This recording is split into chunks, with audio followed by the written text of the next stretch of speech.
আমার বাবার জন্য কিছু টাকা দান করব, এখন কাকে দিলে বেশি উত্তম হবে? আমরা আমাদের মৃত মা বাবার জন্য, স্বামী স্ত্রীর জন্য, আত্মীয় স্বজনের জন্য, একে অন্যের জন্য অনেক সময় দান করি, তাই না? এই দানের টাকা সবচেয়ে বেশি কাকে দিলে উত্তম হবে?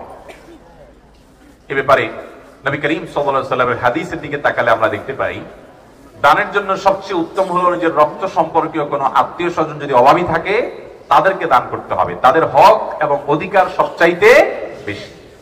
নবী করিম সাল্লাল্লাহু আলাইহি ওয়াসাল্লাম বলেছেন, আস-সাদাকাতু আলাল মিসকিনি সাদাকাহ। একজন অনাত্মীয় ও গরীব অভাবীকে দান করলে শুধু সাদাকার সওয়াব পাবে, দানের সওয়াব পাবে, কিন্তু ওয়াস-সাদাকাতু আলা যিল কুরবা সিলাতুন ওয়া সাদাকাহ। যদি তুমি আত্মীয় কোন গরিব হয়, সেই গরিব আত্মীয়কে দান করো, তাহলে তুমি দুটি সওয়াব পাবে। এক হলো আত্মীয়তার সম্পর্ক রক্ষা হলো, সেটি একটি সওয়াব, আরেকটি হলো দানের সওয়াব। এজন্য আপনি কোন দান, কোন দাক্ষিণা, কোন আপনার সাদাকা যদি করতে হয়, এর জন্য সর্বাধিক হকদার হলো আপনার রক্ত সম্পর্কীয় কোন আত্মীয় যদি অভাবী হয়।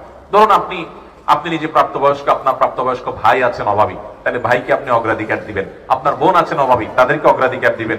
ভাতিজা ভাতাজি অভাবী আছে, তাদেরকে অগ্রাধিকার দিবেন। আপনার চাচা ফুপু গরিব আছেন, তাদেরকে অগ্রাধিকার দিবেন।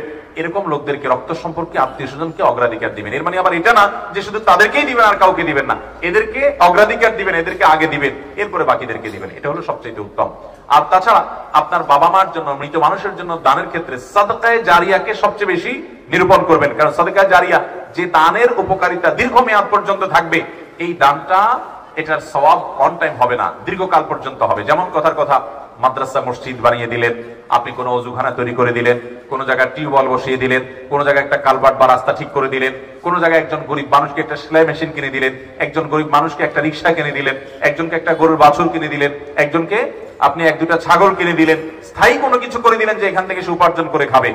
অথবা আপনি একটা গাছ লাগালেন, কয়েকটা গাছ লাগালেন, সেগুলো যদি পরিচর্যা করে বড় করতে পারেন এবং বলেন যে আল্লাহ, এই গাছ লাগানোটা ইবাদত, আমরা অনেকে জানি না, এই ইবাদতটা, এই নেকামলটা আমি করলাম আমার মৃত বাবার থেকে, মায়ের তরফ থেকে, তো এটা হবে তার জন্য সবচেয়ে উত্তম। অন টাইম ইবাদতের চাইতে সাদকামূলক বা সাদকা জারিয়ামূলক ইবাদত, এটা মৃত মানুষের জন্য অনেক বেশি উপকারী হয়। আল্লাহ আমাদেরকে আমলের তৌফিক দান করুন। এরপরে প্রশ্ন হলো, চুল দাড়িতে যে সকল মেহেদির রং লাগানো হয় তা জায়েজ আছে কিনা? কালো কালার এবং মেহেদির কালারের পার্থক্য কি? এ ব্যাপারটি একটু খোলামেলা আলোচনা চাচ্ছি। ধন্যবাদ প্রশ্নকর্তাকে। চুল এবং দাড়ি এগুলোতে যদি পাক ধরে যায় বা সাদা হয়ে যায়, সেটা কোনো অসুস্থতার কারণে হতে পারে, বয়সের কারণে হতে পারে, যে কারণেই হোক না কেন। নবী করিম সাল্লাল্লাহু আলাইহি ওয়াসাল্লাম বলেছেন, গায়রু হাদা শাইব, তোমরা তোমাদের চুল দাড়ি যে কালো সাদা হয়ে যায়, এগুলোর এই সাদা কালারটাকে পরিবর্তন করো।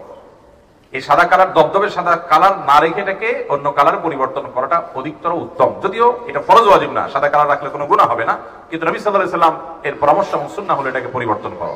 কিন্তু কোন কালারে পরিবর্তন করা যাবে কি যাবে না সে সম্পর্কে নবী সাল্লাল্লাহু আলাইহি ওয়াসাল্লাম বলেছেন, ওয়াজান্নিবুস সুওয়াদ, যে কালারই করো না কেন কালো কালার থেকে বিরত থাকো। নবী সাল্লাল্লাহু আলাইহি ওয়াসাল্লাম নিজে মেহেদি ব্যবহার করেছেন। এজন্য ভাইরা, চুলে দাড়িতে মেহেদি ব্যবহার করা যায় এবং উত্তম। এর মধ্যে আর্টিফিশিয়াল যে মেহেদিগুলো পাওয়া যায়, টিউব মেহেদি যেগুলোকে আমরা বলি, এগুলো ব্যবহার করতে পারেন, কোনো অসুবিধা নেই। এগুলো ব্যবহার করলে কোনো সময় দেখা যাবে যে ত্বকের উপর থেকে একটা আলাদা আবরণ পড়ে গেছে, সেটা হয়তো ঝরে ঝরে পড়ে যাচ্ছে, তাতে অসুবিধা নেই। কারণ এটা হয় অনেক সময় অ্যাসিডের কারণে, সেখানে কিছু কেমিক্যালের কারণে আমাদের চামড়ার উপরে যে পাতলা একটা লেয়ার থাকে, ওইটা অনেক সময় পুড়ে যায় বা পড়ে যায়, তো ওইটার কারণে কোনো অসুবিধা নেই। কিন্তু ন্যাচারাল ব্যবহার করতে পারলে স্বাস্থ্যের জন্য সব দিক থেকে সবচেয়ে ভালো হয়। কিন্তু ন্যাচারালটা করেন আর টিউব মেহেদি করেন, মেহেদি ব্যবহার করা জায়েজ আছে। আমাদের অনেকে আবার মেহেদি ব্যবহার নিয়ে ভিন্ন রকম কথা বলেন যে মেহেদি ব্যবহার করতে হয় চুলে আর দাড়িতে, এটা পায়ে লাগলে গুনাহ হবে না, এরকম কোনো কথা নাই। আপনি পায়ে লাগান, হাতে লাগান, তারপরে চুলে দাড়ি লাগান, লাগাতে পারেন। তবে পায়ে আর হাতে মহিলারা লাগাবে, এটা হলো অধিকতর উত্তম। পুরুষরা শুধু দাড়িতে চুলে লাগাবে। নবী করিম সাল্লাল্লাহু আলাইহি ওয়াসাল্লাম এর কাছে কোনো মহিলা কোনো কিছু পর্দা থেকে দিয়েছেন বা নিয়েছেন, তার হাতে মেহেদি ছিল না, নবী সাল্লাল্লাহু আলাইহি ওয়াসাল্লাম বলেন, কি পুরুষের হাত না মহিলার হাত? বলি, ইয়া রাসূলুল্লাহ, মহিলার হাত। তখন নবী সাল্লাল্লাহু আলাইহি ওয়াসাল্লাম বলেন, মহিলার হাত আবার মেহেদি নাই কিভাবে? তার মানে মহিলারা মেহেদি ব্যবহার করবেন। সাজগোজ করার এই রাইট, অধিকার মহিলাদেরকে শরীয়ত বেশি দিয়েছে, পুরুষরা শুধু চেয়ে চেয়ে থাকবেন তাদের দিকে। কথা বুঝতে পারছেন? কোন ব্যক্তি যদি কবিরা গুনাহ করতে করতে মারা যায়, তওবা করার সময় ছিল, সে করেনি, আল্লাহ যদি তাকে জাহান্নামে দেয়, সে কি কোনোদিন জাহান্নাম থেকে বের হতে পারবে? অথচ কোরআনে সূরা সিজদা আয়াত নম্বর 20, সূরা জুমার আয়াত নম্বর 19, সূরা আলে ইমরান আয়াত নম্বর 24 ও 25 আল্লাহ পাক বলেছেন যে এরা কোনোদিন জাহান্নাম থেকে বের হতে পারবে না। আপনার মতামত জানতে চাই। ভাইরা আমার, আল্লাহ বলেছেন তারা কখনো জাহান্নাম থেকে বের হতে পারবে না, এই কথা আল্লাহ বলেন নাই। কোরআনে এরকম কোনো কথা আল্লাহ তাআলা বলেন নাই। আল্লাহর কথা হিসাবে কোনো কথা যখন কোট করব আমরা, তখন খুব সাবধানতার সাথে কোট করতে হবে। কারণ আল্লাহর নামে যদি কেউ মিথ্যা কথা বলে, নবী করিম সাল্লাল্লাহু আলাইহি ওয়াসাল্লাম বলেছেন, মান কাযাবা আলাইয়া মুতাআম্মিদান ফালিয়াতাবাওয়া মাকআদাহু মিনান নার। আমার নামে কেউ মিথ্যা বললে তার ঠিকানা সে যেন জাহান্নামে নিশ্চিত জেনে রাখে, সে জাহান্নামে রিজার্ভেশন করে ফেললো টিকেটের। আল্লাহর নবীর নামে মিথ্যা বললে যদি এরকম ভয়াবহ হয়, আল্লাহর নামে মিথ্যা কত বড় ভয়াবহ হবে। এবার আসি মূল জায়গায়, যে আয়াতগুলো কোট করেছেন প্রশ্নকর্তা, সেগুলোতে বলা আছে খালিদিনা ফিহা বা এই জাতীয়, অর্থাৎ যেটার অর্থ হলো জাহান্নামে যাওয়ার কথা বলে আল্লাহ বলেছেন সেখানে সে চিরকাল থাকবে। এই যে জাহান্নাম থেকে আর কোনোদিন সে বের হবে না, বের হতে পারবে না, এরকম কথা আল্লাহ রাব্বুল আলামিন বলেন নাই। এখন কথা হলো, চিরকাল থাকবে বলছেন, তো তার মানে তো আর বের হতে পারবে না? না, চিরকাল থাকবে বলছেন, এর মানে এটা সবসময় নাও হতে পারে। আমরা যাবজ্জীবন বলি না, যাবজ্জীবন, এই যাবজ্জীবন এর মানে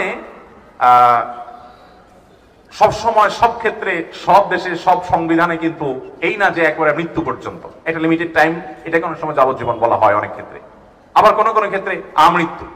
তো নবী করিম সাল্লাল্লাহু আলাইহি সাল্লামের হাদিসে, কোরআনে কারীম বিভিন্ন আয়াতে বিভিন্ন অপরাধী যারা কবিরা গুনাহে লিপ্ত হবে তাদের চিরকাল জাহান্নামে থাকার কথা বলা হয়েছে। এখানে চিরকাল বা আজীবন জাহান্নামে থাকার মানে একেবারে অনন্ত অসীমকাল কোনদিন বের হতে পারবে না। এই ব্যাখ্যা মুসলিম স্কলার যারা ছিলেন নবী করিম সাল্লাল্লাহু আলাইহি সাল্লামের যুগ থেকে আজও পর্যন্ত, প্রায় সমস্ত মুসলিম স্কলারদের ব্যাখ্যা একটাই, সেটা হলো এখানে তারা কোনোদিনই বের হতে পারবে না, এই উদ্দেশ্য না। আহলে সুন্নাত জামাতের বিশ্বাস, আকীদা এটা না। এর একটা কারণ এটিও হতে পারে যে অপরাধগুলো যারা করেছে এটাকে হালাল মনে করে, বৈধ মনে করে, আল্লাহর বিধানের প্রতি তোয়াক্কা না করে, তারা যদি কেউ আল্লাহর হালালকে হারাম মনে করে, হারামকে হালাল মনে করে, সেই ইমান থেকে খারিজ হয়ে যায়, সেই হিসাবে চিরকাল থাকতে পারে। বাট অপরাধ করেছে, অপরাধের বোধ ছিল, অপরাধ বোধ থাকার পরেও সে স্থায়ী জাহান্নামী হবে না। নবী করিম সাল্লাল্লাহু আলাইহি সাল্লাম থেকে অসংখ্য হাদিস বর্ণিত হয়েছে, বুখারীর একটা হাদিস শুধুমাত্র উল্লেখ করি। নবী করিম সাল্লাল্লাহু আলাইহি সাল্লাম সর্বশেষ জাহান্নাম থেকে বের করা মানুষের কথাও হাদিসে বলেছেন যে কিভাবে তাকে বের করা হবে, তার দৃশ্য পুরা চিত্রায়ন করেছেন নবী সাল্লাল্লাহু আলাইহি সাল্লামের হাদিসে। অতএব বোঝা গেল জাহান্নামে একবার গেলে চিরকাল জাহান্নামে থাকবে। এই বিশ্বাসী হলো আহলে সুন্নাত জামাতের বাইরের কিছু সম্প্রদায়, মুতাজিলা সম্প্রদায়। এই মুতাজিলা সম্প্রদায়ের অস্তিত্ব আজ পৃথিবীতে খুব একটা নাই, কিন্তু আমাদের দেশে অনেকেই এই সম্প্রদায়ের এই বিশ্বাস ধারণ করেন। কোরআন বুঝতে হবে সাহাবায়ে কেরামের বুঝ অনুযায়ী, ব্যাখ্যা অনুযায়ী, নবী সাল্লাল্লাহু আলাইহি ওয়াসাল্লামের ব্যাখ্যা অনুযায়ী, সালাফে সালেহিনের ব্যাখ্যা অনুযায়ী। সেখানে ইসলামের ইতিহাসে 1400 বছরের যুগে সকল উলামায়ে কেরাম যে ব্যাখ্যা বুঝলেন, ইমামরা যা বুঝলেন, আমরা তার ভিন্ন কিছু বুঝলে সেটা কল্যাণের চাইতে কল্যাণ বেশি হতে পারে এবং বিভ্রান্তির দিকে নিয়ে যেতে পারে।